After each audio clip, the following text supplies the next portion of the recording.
Hi, this is JJ here. I'm a real estate agent and expert in helping people going through some difficult financial times. The reason my video today is because a good client of mine called me this morning and he had some questions regarding his loan modification. I don't do loan modifications anymore, but I know enough I was able to answer some of his questions. But that gives me an idea on how and the reason why is it so difficult today to get a loan modification approved. So let's go very quickly on some basis here. One of the reasons why a loan modification is so hard to get done and approved is because, if you remember, you probably heard that somewhere, your original loan was resold sometime in two pieces, and Wall Street is the one that actually handled this resale of certain loans. They were put together and sold on the market. And one of the reasons why we're going through such a difficult time right now is because it is so hard to find out who owns the loan. And then when the bank does, actually your lender, I want you to remember that only services the loan. They always have to go back to the investor and find out if the investor is willing or not to do a loan modification. So that's number one. Then it's something that I want to stress out also that most of us are having a hard time with is the debt ratio.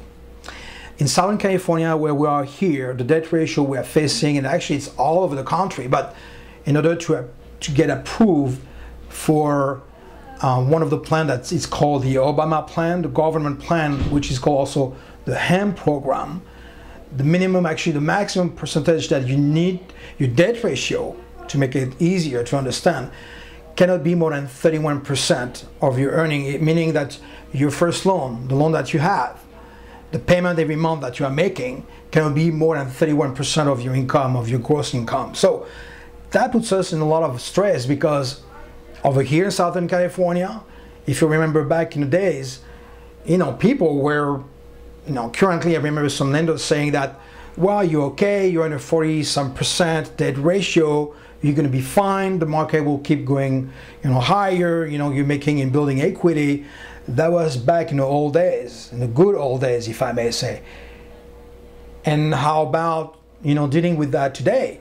So most likely your situation or the situation of someone interested in doing a loan modification has changed, not for the best, probably for the worse, having less income. And then how do we qualify for loan modification? So I think you really understand what I'm trying to picture here, that if you have less income and then you were qualified on a loan a couple of years back with more than 40% or more than 31%, I should say, it's going to be very, very hard to do a loan modification. So that's something I wanted to stress out because we usually underestimate that. And the HEM program, as I really mentioned at the beginning, this is it. I mean, if you want to qualify for that program, you cannot be higher than 31%. So I've explained to you the reason why, or sometimes the reason why you cannot get a loan modification done. Your lender could also have their own program as far as the loan modification. This is not the only program out there, but when you talk to your lender, you should definitely ask them if you qualify for HEMP, or do they have their own program as well. So that was the reason of my video today. I just really hope that you got something out of it. And as always, it's a pleasure to be here, and then thank you for watching.